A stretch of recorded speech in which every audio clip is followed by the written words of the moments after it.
I'm Ava Miller, the Chief Brand Officer of Global Eateries, and today marks the beginning of something I never imagined I'd do. I've decided to go undercover in one of our bistros in Duluth. It's not something I ever thought I'd have to do, but as the company grows, it becomes harder to gauge the real atmosphere within our establishments.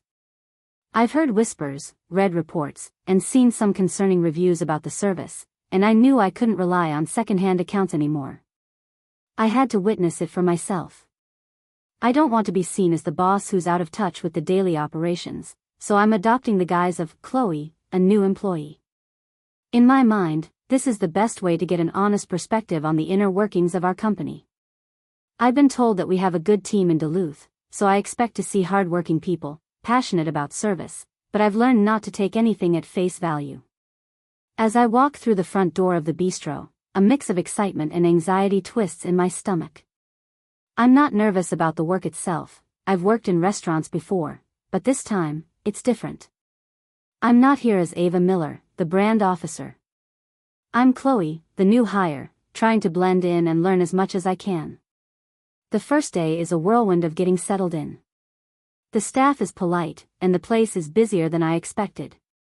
I immediately realize that my job isn't just about serving food and drinks, it's about observing, listening, and being discreet. At first, everything seems fine. The customers seem happy, the team is efficient, and for the most part, people are pleasant. But then there's Leo. Leo is a server in his mid-20s. He's tall, with messy hair and a look that screams, "I don't care." From the moment I'm introduced to him, I can tell he's not thrilled about working here. I've worked with all kinds of people, so I don't judge right away. But something about him rubs me the wrong way. There's a bitterness in his voice, an edge to his words that makes me uneasy. It doesn't take long before I start noticing little things. His attitude towards customers, especially families and older people, is less than professional. He grumbles when serving children, makes sarcastic remarks when dealing with elderly customers, and constantly rolls his eyes when he's asked to do something extra. But I let it slide at first. Maybe he's just having a bad day. The first time I really hear him speak negatively about a customer is when a family with small kids comes in. Leo doesn't see them as customers, he sees them as a hassle. As he walks past me, he mutters, "God, kids are literally the worst. They don't know what they want, and they can't even talk right. Ugh, such a pain." His words sting, and my heart sinks. I can feel a knot tighten in my stomach. But it doesn't stop there. Later in the day, an elderly couple comes in for lunch. I overhear Leo complaining again, this time about older customers. He says, "They're always so slow, and they never know what's going on. It's like babysitting grown-ups." I glance over at the couple, who are quietly discussing the menu, and I can see how uncomfortable Leo's tone must be to them. My blood boils. This is unacceptable. But what hurts more is that no one else seems to notice or care. I'm fuming, but I keep my composure. I'm undercover, and I need to gather more information before I take any action. But my patience is already wearing thin. How could someone who works here, who represents Global Eateries, speak to customers this way? This is not just bad service, it's disrespectful. It's cruel. As the day drags on, I find myself watching Leo more closely. He's making more and more negative comments under his breath, and I can see the way his disdain for the customers affects the rest of the team. It's a toxic atmosphere, and I'm sickened by it. By the end of the shift, I know that something needs to be done, but I can't act on impulse. I'm not just Chloe, the new girl. I'm Ava Miller, and I'm here to make things right. But first, I need to make sure Leo understands the consequences of his actions. This isn't just about correcting a bad attitude. It's about protecting the values of the company I've worked hard to build. I need to be careful, every move I make here counts. As I leave for the day, I can't shake the feeling that the hardest part is yet to come. The second day in the bistro feels like a repeat of the first, chaotic, noisy, and full of new faces. I try my best to blend in, taking orders, delivering food, and getting to know the team. Everyone is doing their part, but there's something about the energy that's off. It's as if the tension in the air is thicker than usual. I'm starting to feel it more now, especially when Leo is around. He's become impossible to ignore. His attitude is like a dark cloud hovering over the restaurant, and it's not just his sarcastic comments anymore. It's the way he behaves with customers, with the staff, with anyone who dares to ask him for something extra. There's a noticeable shift in the atmosphere when Leo's around. People start whispering, eyes darting nervously when he walks by, as if they're bracing for a storm. At one point, a couple comes in with their young daughter, maybe 7 or 8 years old. The little girl is excited to be out for lunch, her face lighting up when she spots a colorful dessert on the menu. She asks Leo a few questions, her voice high-pitched and eager. Leo, visibly annoyed, leans over the table with a forced smile. "What do you want, kid? Can't you just pick something already?" he snaps, his tone dripping with impatience. I'm standing near the counter, taking a quick breather, when I hear the exchange. My heart drops. I want to rush over, to step in, but I keep myself in check. I can't let Leo know who I am just yet. He finishes taking their order with a dismissive shrug, leaving the table behind without a second glance. The parents exchange uncomfortable glances, clearly unsure of how to respond, but say nothing. I want to say something, too, but I know now is not the time. Later, when I'm refilling some glasses at the soda station, I overhear another conversation between Leo and a colleague. He's ranting again, this time about a group of elderly regulars that have just arrived. They always take forever to decide, Leo mutters, rolling his eyes. I mean, who takes 20 minutes to choose a damn sandwich? They can't even remember what they ordered 5 minutes ago. It's just pathetic. I try to hold my anger in check, but it's getting harder. He's crossing lines now, lines that go beyond bad customer service. His words are venomous. The negativity in his voice is palpable, and I can see it starting to affect the rest of the team. No one is speaking up. No one is standing up to him. He's creating a toxic environment, and I can't stand by and let this continue. But I'm not just any employee here. I'm the Chief Brand Officer of Global Eateries. I'm responsible for the company's reputation, for the way we treat our customers, for upholding our values. I can't let someone like Leo represent us. I know I've been playing the part of Chloe, the new girl, but now it's time to take action. Leo needs to be confronted. I watch him as he walks through the dining area, avoiding eye contact with customers, his scowl deepening with every order he takes. His behavior is so bad, so offensive, that I can't pretend I don't see it anymore. I've gathered enough. He's not just a bad employee, he's a liability to the entire company. After my shift, I take a few minutes to compose myself. My hands shake a little from the frustration, but I know what I have to do. Tomorrow, I'll reveal who I am. I'll confront Leo, and I'll make it clear that his behavior won't be tolerated in our company. It's time for justice. Time to protect our brand, protect our values, and put an end to his toxic attitude. But as I sit there, I feel a wave of doubt wash over me. Will Leo listen? Will he even care? I know the answer. He's been given chances. He's been warned. He's crossed a line, and now it's time for him to face the consequences. The restaurant might not know it yet, but things are about to change. And Leo? He'll have to face the truth. I wake up the next morning with a fire in my chest. Today is the day I confront Leo. I can feel the tension building, not just in the pit of my stomach but deep in my bones. I've had a chance to observe him long enough.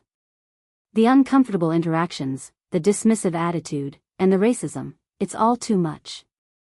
There's no denying it anymore.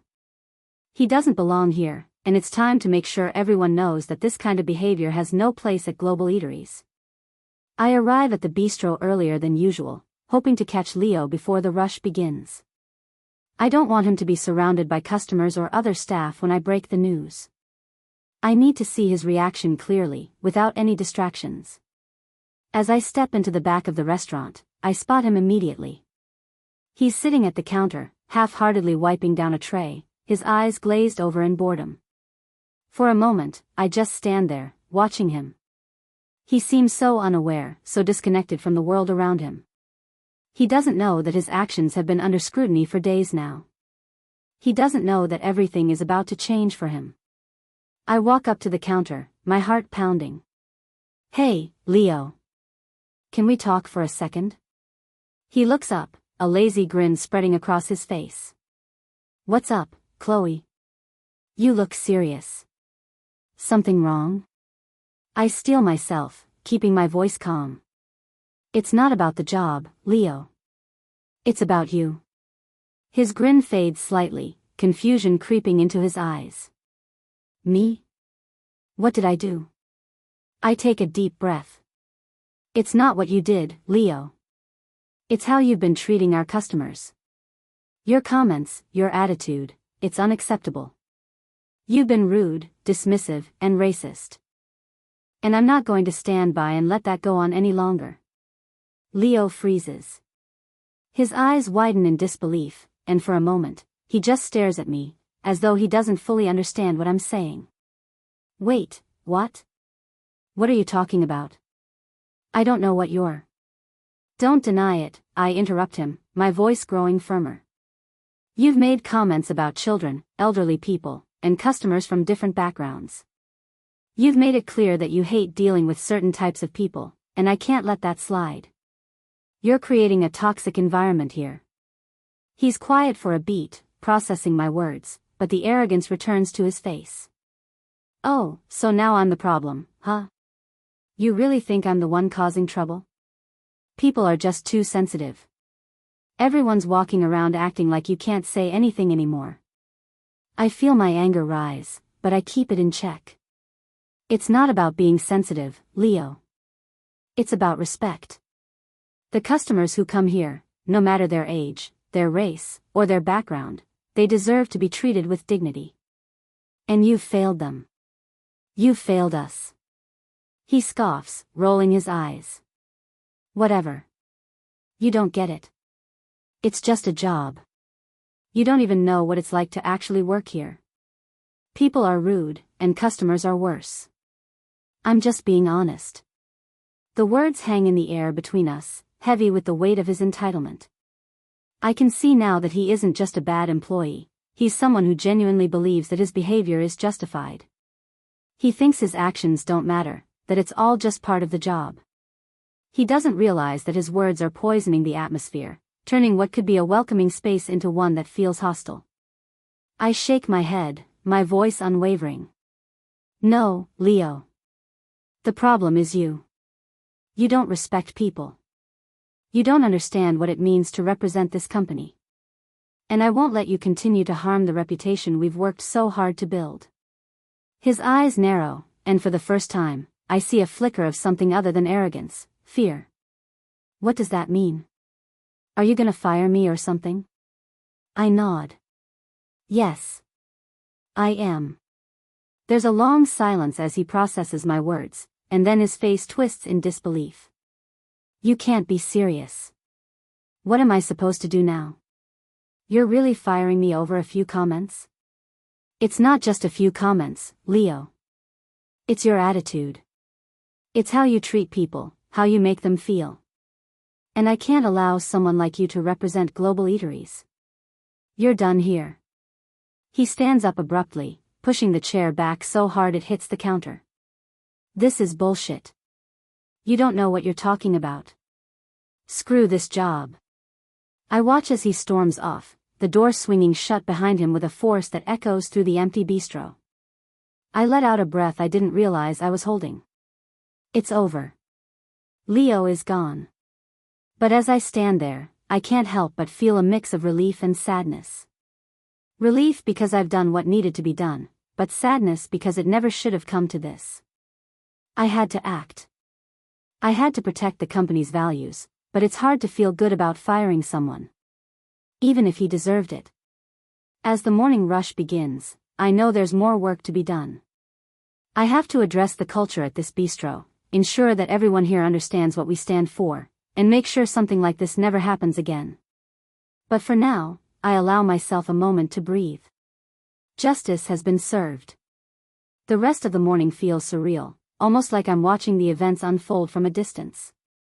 Leo's departure didn't just change the atmosphere, it shattered the fragile veneer of complacency that had been allowed to fester for too long. As the team starts to trickle in for the day, the usual hum of the bistro begins to return. I try to focus, keeping myself busy, but I can't shake the heaviness that sits on my chest. The confrontation with Leo wasn't just about firing someone, it was about confronting a deeper issue, one I hadn't fully grasped until now. I'm here to protect the brand, yes, but more importantly, I'm here to protect the values that Global Eatery stands for. And Leo's attitude was a direct violation of those values. After what feels like an eternity, I gather myself and head into the manager's office. I need to make sure that everything is in order and that we handle Leo's departure with the right level of professionalism. As I walk in, I see the bistro manager, Sarah, standing by the window, staring out at the nearly empty dining room. She looks up as I enter, and I can see the worry in her eyes. "I'm glad you're here, Chloe. We need to talk," Sarah says, her voice low. "I've been hearing some things from the team about Leo, about what happened. People are confused, and some are upset." I take a seat, my expression serious. "I'm aware. I just spoke with Leo, and I made the decision to let him go." Sarah's eyes widen. "You let him go? Just like that?" I nod. "Yes. It wasn't an easy decision, but it was necessary. Leo's behavior wasn't just unprofessional, it was toxic. And we can't allow that kind of negativity to spread in our bistro. It's a reflection of the brand, and it's a reflection of us as individuals. We have to do better." Sarah's face softens, and she leans forward. "I agree. But I also want to know what you plan to do next. What's the next step? How do we move forward from here?" I take a deep breath, gathering my thoughts. We need to rebuild the trust in this team. I'm not just talking about Leo, we need to set a standard. This kind of behavior isn't just unacceptable for him. It's unacceptable for all of us. We need to create a culture that respects every customer, no matter who they are. That starts with us. Sarah nods slowly, her gaze thoughtful. "I think you're right. I'm just worried about the fallout. People are going to ask why we didn't do something sooner.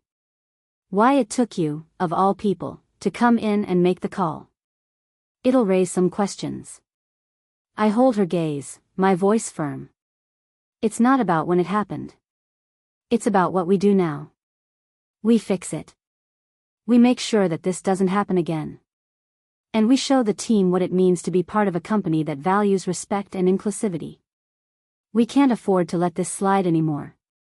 There's a long pause, and I can see Sarah absorbing my words. She seems conflicted, but she knows that I'm right. We can't let the past linger. We need to move forward.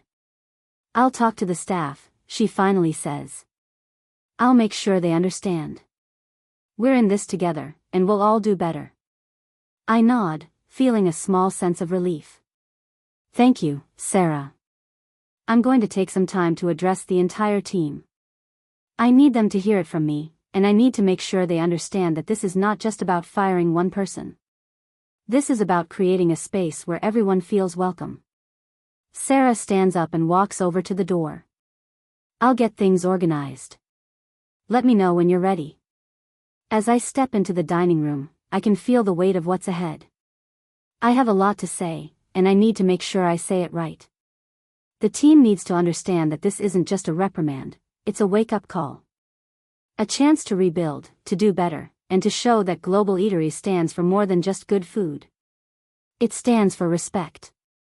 It stands for dignity. It stands for creating a welcoming environment for every single customer. I walk to the front of the bistro, my heart pounding in my chest. I take a deep breath and look around at the staff. They're all staring at me, waiting for something. Some look curious, others uneasy. But none of them look confident. It's time for me to change that. "Listen up, everyone," I begin, my voice steady, but there's a resolve behind it. "I'm Ava Miller, the Chief Brand Officer of Global Eateries. I've been here undercover, working alongside you all, and I've seen the good, the bad, and the ugly. And I'm here to tell you that we can do better. We will do better. There's a murmur of surprise from the group, but I continue. I don't want to talk about Leo specifically right now. I want to talk about what we stand for as a company. Global Eateries is about inclusivity, about respect, about making sure every customer, no matter who they are, feels welcome when they walk through these doors. And we're not going to tolerate anything less than that. I'm here to set a new standard. I'm here to make sure we're living up to the values we've built this company on. I pause, letting my words sink in. The silence in the room is thick, but I can see the staff starting to nod, some of them looking more hopeful than they have all morning. I expect more from all of you. I expect you to treat every customer with the respect they deserve. And I expect you to hold each other accountable when that doesn't happen. With that, I walk out of the dining room, my heart pounding in my chest. I've said my piece. Now, it's up to them to decide whether they want to be part of this change. The next few days pass in a blur. The bistro feels different, quieter, almost like the team is holding its breath. There's a palpable tension in the air, as if everyone is waiting for something to happen. Some of the staff members, especially the ones who had been there longer, have started to show signs of nervousness. The younger ones, the newer hires like myself, seem more motivated than ever. They're eager to prove that they're part of the positive shift I've spoken about. But the question still lingers, will it last? I can't ignore the heavy feeling in my chest, the weight of knowing that I've made a decision that will affect more than just one person. Leo may be gone, but the underlying problem hasn't disappeared. It's more than just a single employee, it's a reflection of an entire culture. A culture that had, for too long, tolerated behavior that was, frankly, unacceptable. I spent the rest of the week observing and working alongside the staff, making sure that my presence wasn't a one-time intervention. I needed to show that I wasn't just going to leave and let the situation return to normal. I needed to be here for the long haul, to make sure that the team knew I wasn't going anywhere and that I meant what I said. A few days after I confronted Leo, I'm sitting at the back of the bistro, sipping on a cup of coffee, trying to get a moment to myself. It's a rare quiet morning, the lunch rush hasn't hit yet, and the staff is taking a brief break. It's then that I see Sarah approach me, her face serious, but not quite anxious. "Ava," she says, sitting down across from me. "There's something I need to talk to you about." "It's about Leo." I raise an eyebrow, my stomach tightening. "What about him?" Sarah shifts uncomfortably. "A few of the team members are asking about the decision. They want to know why it had to happen this way. They're confused, especially the ones who were closer to Leo." I lean back in my chair, letting out a quiet sigh. I knew this would come up.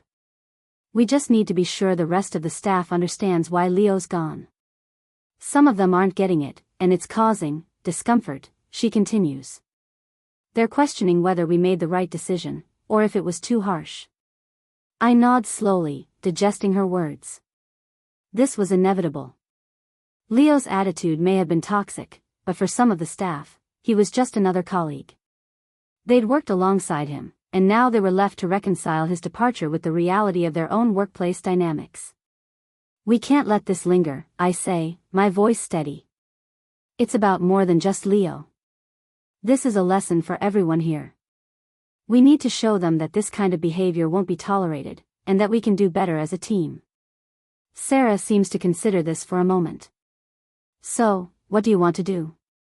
I stand up, gathering my thoughts. I need to address it with the team again. Not just about Leo, about the culture we want to build here. I want to make sure they understand why this is important. "I'll make sure everyone's gathered," Sarah says. "When do you want to do this?"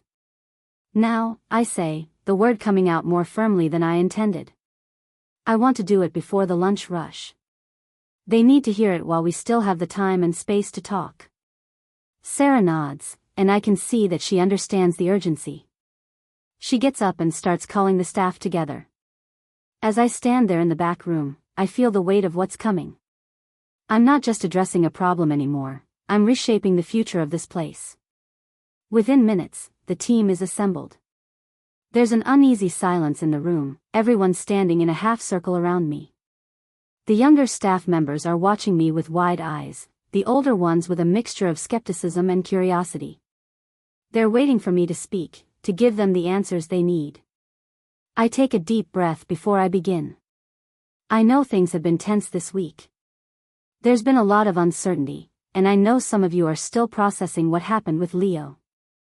I want to make something crystal clear. Leo's behavior wasn't a one-time mistake. It wasn't just some bad day. It was a pattern, one that reflected a deeper issue within the way we were operating here. I pause, letting my words settle in the room. When I came in undercover, I saw firsthand the kind of culture that was developing. It wasn't just about bad attitudes, it was about respect. Leo didn't respect our customers, and by tolerating that behavior, we were allowing a toxic environment to take root.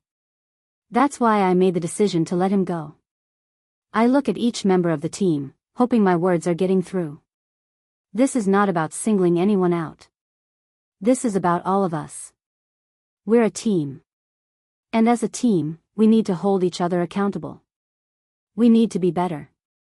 For the sake of this company, for the sake of every customer that walks through that door, and for the sake of ourselves.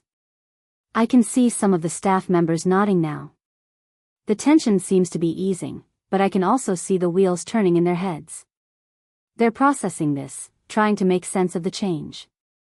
And that's exactly what I want. This is going to be hard for all of us, but it's necessary. I'm not asking for perfection, I continue. I'm asking for respect. We all deserve to work in an environment where we can feel proud of what we're doing. And that starts today.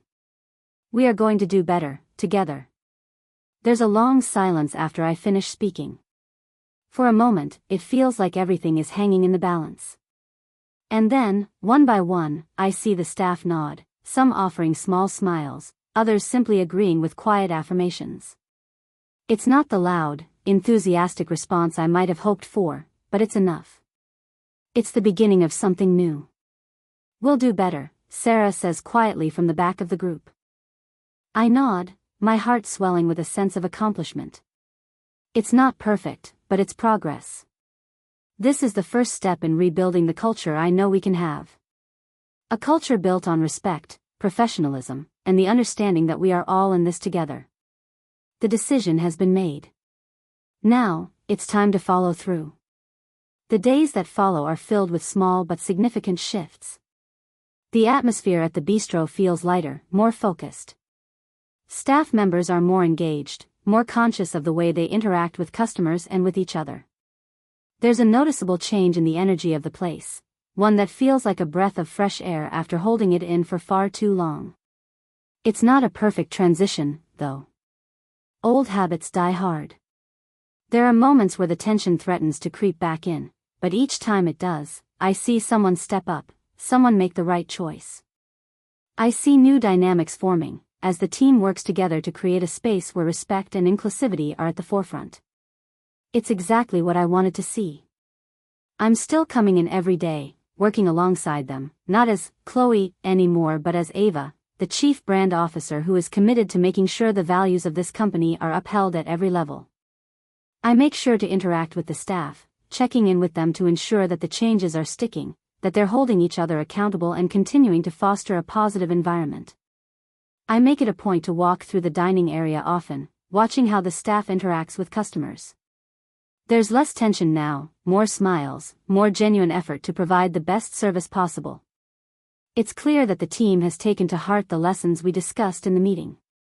They understand the importance of their actions, the impact they have on both the customers and the reputation of the company.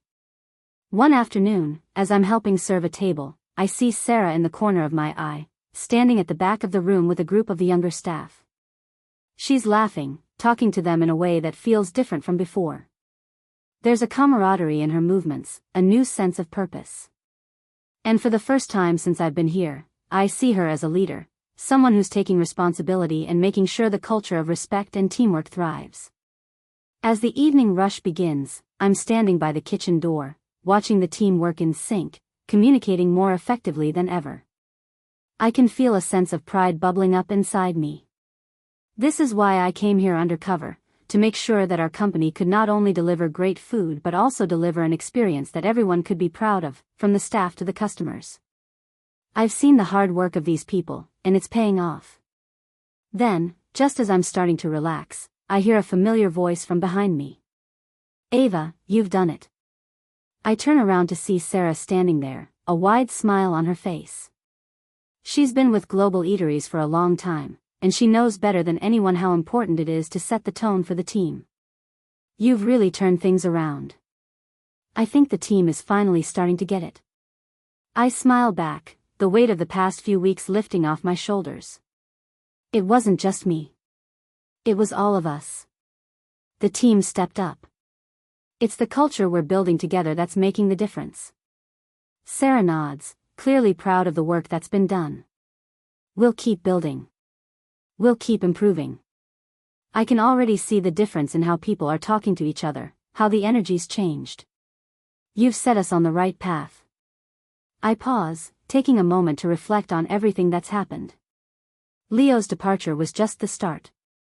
What followed wasn't just about firing someone, it was about creating a shift in how we operate as a team, how we treat each other and the people we serve. That shift has rippled throughout the entire bistro, and I can already see it paying off in ways I hadn't expected.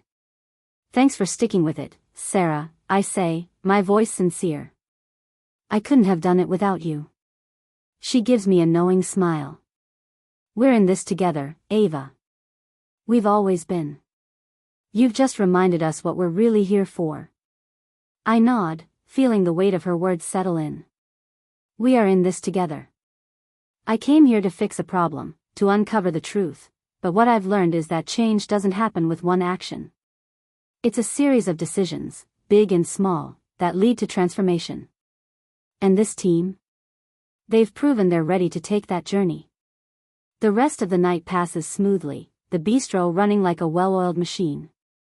The staff works in harmony, and the customers are satisfied, some even complimenting the service more than usual. As I watch everything unfold, I realize that this is the beginning of something much bigger than just one bistro. This is the start of a new era for Global Eateries, one where respect is at the heart of everything we do. By the time I head home that night, I feel a deep sense of accomplishment. I know that the work isn't over, but I'm confident that we're heading in the right direction. And that's all I could ever ask for. As I walk out the door, I hear a few staff members laughing together. They're joking, but it's different now, genuine, relaxed. It's a sound I never thought I'd hear in this place, but now, it feels like a victory. We've come a long way, and I can't wait to see how far we'll go. Justice has been served, but the real work is only just beginning. And I'll be right there with them, every step of the way.